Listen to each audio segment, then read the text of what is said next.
Let's start with a quick disclaimer. The following discussion is provided for general informational purposes only. It does not constitute professional, legal, medical, financial, or technical advice. Any opinions expressed are personal and should be independently verified before reliance or action. All right, let's dive in. We're going to talk about the hidden engine that drives almost every single argument you come across. It's called the unstated assumption. You can think of it as the secret piece of the puzzle, the one that's always left out. Learning how to spot it? Well, that's a skill that's going to completely change the way you think. You know that feeling, right? You're in an argument, or maybe you're tackling a test like the GMAT, and you just know there's a hole in the logic somewhere, but you can't quite name it. That feeling? That's usually an unstated assumption doing its sneaky work, and man, can it be tough to pin down. And look, this isn't some obscure academic skill. If you're studying for something like the GMAT, check this out. Sources show that over 70% of the critical reasoning questions hinge on this one concept. So yeah, mastering this isn't just helpful, it's absolutely critical. So, how are we going to do it? We've got a simple 5-step plan. First, we'll nail down what this unspoken argument even is. Then, we'll look at an easy way to find the missing link. After that, we unleash the main event, the incredible negation test. We'll see it in action, and by the end, you'll see how this really is a critical thinking superpower. All right, let's get into it. Section 1.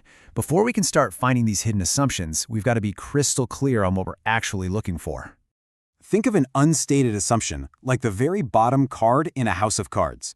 The person building the argument thinks that card is so solid, so obvious, they don't even bother mentioning it.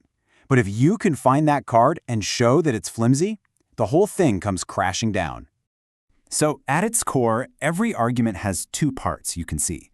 The premise, that's the evidence, and the conclusion, which is the final point they're trying to make. Our job is to find the invisible part, that unstated assumption that's supposed to be the glue holding it all together. Let's use a really simple example to see this in action. The argument is, Mrs. Dalloway's classroom is good for plants because its windows let in lots of sunlight. Okay, so the premise is sunlight. The conclusion is that the plants will be happy. Seems logical, right? But what crucial piece of info is being completely glossed over here? And there it is, the big problem. The argument is assuming that sunlight is the only thing that matters. But what about water or good soil? Or someone to, actually take care of them?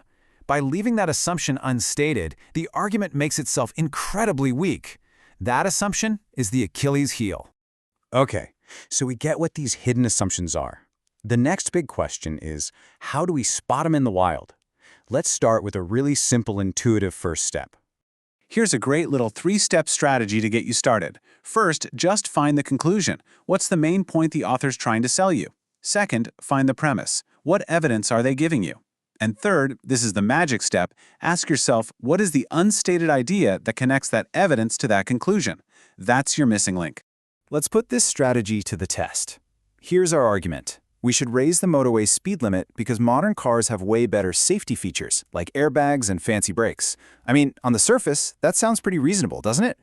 Okay, so let's break it down with our strategy. The conclusion is, let's raise the speed limit. The premise is, cars are safer. So what's the giant leap of faith we have to take to believe that safer cars automatically mean we'll be just as safe driving at a higher speed? And boom, that's it. That's the missing link. The argument just assumes that these new safety gadgets are so amazing they'll completely cancel out the extra danger from driving faster. But what if they don't? If that assumption isn't true, the whole argument just falls flat. This is a great starting point, but sometimes we need a more powerful tool. See, that missing link approach is great, but it can get a little fuzzy when you're faced with multiple, really convincing options. For those tough cases, we need a tool that is basically foolproof. So, it's down to learn the single most powerful technique for finding assumptions, the negation test. The logic here is just beautiful. It's so simple. A correct assumption is absolutely necessary for an argument to stand. So if we take a potential assumption and we flip it on its head, we negate it, and the entire argument crumbles into a pile of nonsense, we've found our winner. It's that easy. Now here is the number one, most important rule of the negation test. You have to get this right. We need the logical opposite, not the polar opposite. What do I mean? Well, the opposite of the soup is hot is not the soup is cold. The true logical opposite is simply the soup is not hot. Why? Because that covers everything else. lukewarm, cool, and freezing cold. It includes every other possibility. You can see it really clearly here. The polar opposite, cold, is just one single point on the far end of the scale. But the logical opposite, not hot, is this whole huge category that covers everything that isn't hot. That's the space we have to operate in to make this test work perfectly. And this applies to quantities, too. So the logical opposite of all students passed isn't no students passed. Nope, it's simply not all students passed. Now that could mean 99 passed or it could mean 0 passed. By covering that whole range from 0 to 99, not all becomes the laser-precise tool we need for the negation test. All right, enough with the theory. Let's put this superpower to work. Let's see how it completely demolishes a real GMAT-style question. Okay, check out this argument. Parapsychology is a genuine science for it uses scientific methods like controlled experiments. Simple enough. The premise is it uses scientific methods, and the conclusion is it's a genuine science. So what's the unstated belief that connects those two ideas? Let's say we're looking at a multiple-choice question, and this is one of our options. It definitely seems to bridge that gap between the premise and the conclusion. But to be 100% certain, we need to run our test. And here we go. Time to apply the logical negation. Remember, the negation of words like any or all is not all or not every. So our negated statement becomes, not every field that employs scientific methods is a genuine science.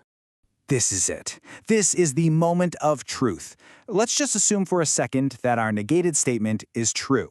So we're saying it's possible for a field to use scientific methods and still not be a real science. Now, with that in mind, does the original argument still work? No, not a chance. The argument is totally destroyed. If it's possible for some fields to use scientific methods and still not be a real science, then the fact that parapsychology uses them proves, well, nothing at all. Because our negated statement shattered the logic, we know with 100% certainty that we found the correct assumption. That's the power of the negation test. And that brings us to the end. But what we've really done here is we've given you a new lens to see the world through. It's a way to spot the invisible logic that holds arguments together, or, more often than not, the single weak point that makes them fail. So, let's quickly recap the big takeaways.